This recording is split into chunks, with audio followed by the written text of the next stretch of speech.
LD Tuttle Company in Rutland, Vermont. Has this book been around for a while? Yes, it's been around for a long while. It was first came out in the early 60s. I'm sorry, I shouldn't be asking Gordon questions. He's not That's on mic right now. He didn't know the answer. So this, you would recommend this. It's called Practical Karate for Women. So you would say this is a good guide for any woman to have. Well, it's a good starting point. Just like Sensei says, it's, you still have to have someone to show you the way. Because when she first took and looked at the book, she still had problems doing it. There are certain keys to doing that that will help you perform them, you know, efficiently. So you and Doug are practicing this at home, huh? Yeah. Does he have to put padding on like Gordon had to?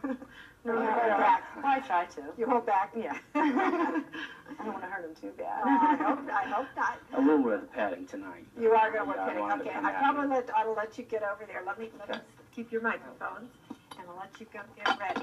And Teresa, let's have him put his padding on and tell me what you're going to do to him first. Well, basically all he's going to do is just a few moves, you know, grabbing my arms or, you know, basically just simple basic moves to come out of. And these are things you feel that you could be comfortable doing. Do you think if someone really attacked you on the street, you'd have the presence of mind to do this? Yes, because they're so basic and so simple. You know, I mean, it's just common sense of, you know, getting away and coming in, you know, if you have to.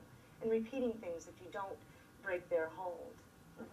Well, I think this is really good for our viewers because, like I said, not all of us are going to go take courses. And to know that I brought you on thinking you had already taken the courses. No, not at all. This is very good. This is very practical information. So I'll let you go over there and defend yourself against your husband. And I hope you folks are having fun learning from this. Okay, Doug, speak up. One of the first techniques is there's just some basic wrist locks.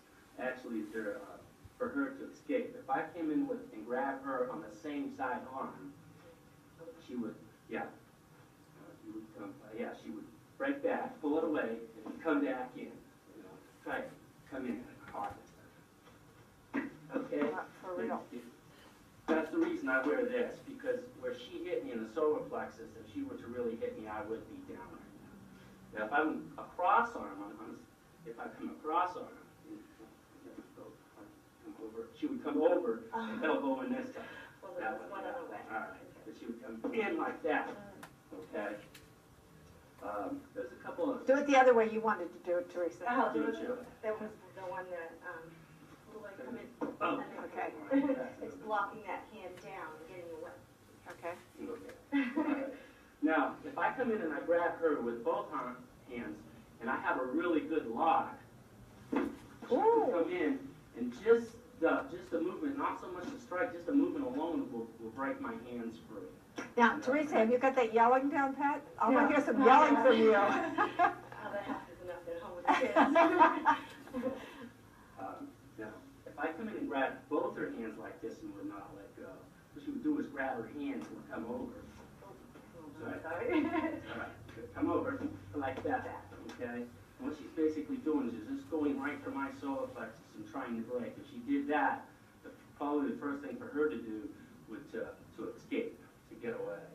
You know. Another one is if I come up and just try to grab her on the shoulder and get a little fresh with her, the first thing she would do would to come up with the inside, holding the thumb in. It's called a high toe. You're hitting with this part of your hand, and she would probably go for my temple, the side of the throat. The temple's a very vulnerable spot. Yeah, yes it is. It's a very vulnerable spot. Now if she was to come across with that, and I backed, she would come back with the opposite side of the hand. So, show the mirror image of that. Turn around. Oh, okay, that'll do it. Yes. And miss this way. She missed that way. She would come back to the temple or to the neck. I would recommend going to the temple because she would, probably do more damage. But when you make that, once you're committed that you're going to make that move, you've got to just follow right through with it. Yes. It's more or less, I learned that when I broke the board. Yeah. It's all through. It's more of a reaction than a thought, There's a couple others. If I were to come around and try to, grab her around the waist, which I do, but if someone she didn't want was doing that, she would come down to my kidneys. Okay, so go ahead and give me a walk there.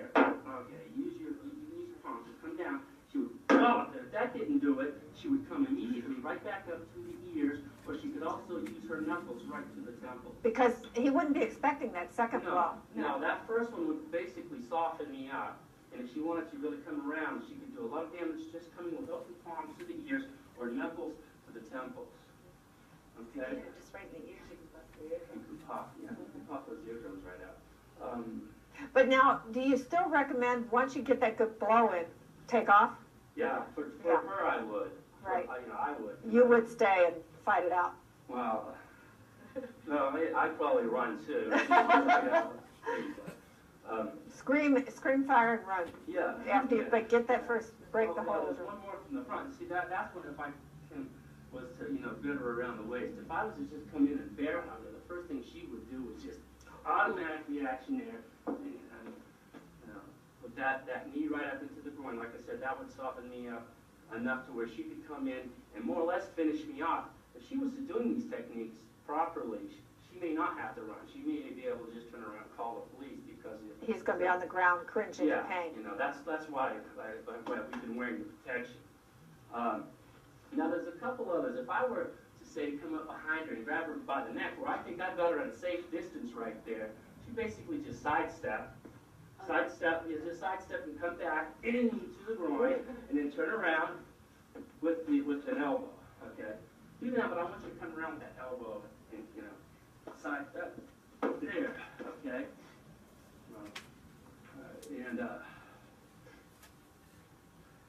now if I was to come up behind her around the waist like this, it's got fresh weather like in this position, what she would do is come down on the top of my hand, go ahead. With your knuckles. There, right there, and then come back. Go ahead and do that. All right? All right. See, that's a stinging little blow right on top of the hand. What she's doing is she's coming down right on top of my hand in that soft part between the thumb and your finger there. Yeah. Now, if I were to grab her from behind like this and just try to hold her like this, she basically just curl her body up. Go ahead and do it. Go ahead and do it. Just curl her body up and come right back in again to the solar plexus. And if you notice, once she struck me, then she tried to pull her hand out. She delivered the blow first and then pulled her hand out. Right? Now, if I were to grab her, I'll tell you what, I'm going to grab you this way, like this, so they can see with the camera. If I grab her on the same side, she basically curl around the same way she did, but she would give me a strike on the opposite side. So if you were to curl around the opposite way and come around into my kidney, go ahead and do that. Okay? So I've got She's her behind here. your padding. She hit you behind the padding. Whoa. If she delivered that blow, she would pull it out. And that, like I say, even with the gear on, that blow can still soften you up enough to where she can get her hand loose. Let's see. There's another one from behind. If I come in and grab her like this, and she's got really not too much to do, right there with her first weapon would be come back in the head. If that didn't do nothing, she'd come down on top. She'd come down on the very top of my foot with her heel. The bones are very soft there, and she can do quite a bit of damage. So if that still didn't work, she'd repeat it. She'd repeat it until she would loosen me up enough to where she could get back, and then come back in with the old elbow again. And there's one more. This is one that's not out of the book. This is one I taught her in some of my early stages of study. Which has got me in trouble. Oh, I want to hear how so. Well, You showed me on hardwood floors and I had socks on when I slipped. And I did them. Hey, he asked for it. Sounds to me like he asked for it. Well, if I just grab her hand and start twisting it like this, she turns right around and just twists right up in there. She can't fight me strength-wise, so the best thing for her to do is just go with it, come around and go with it and use it to her advantage.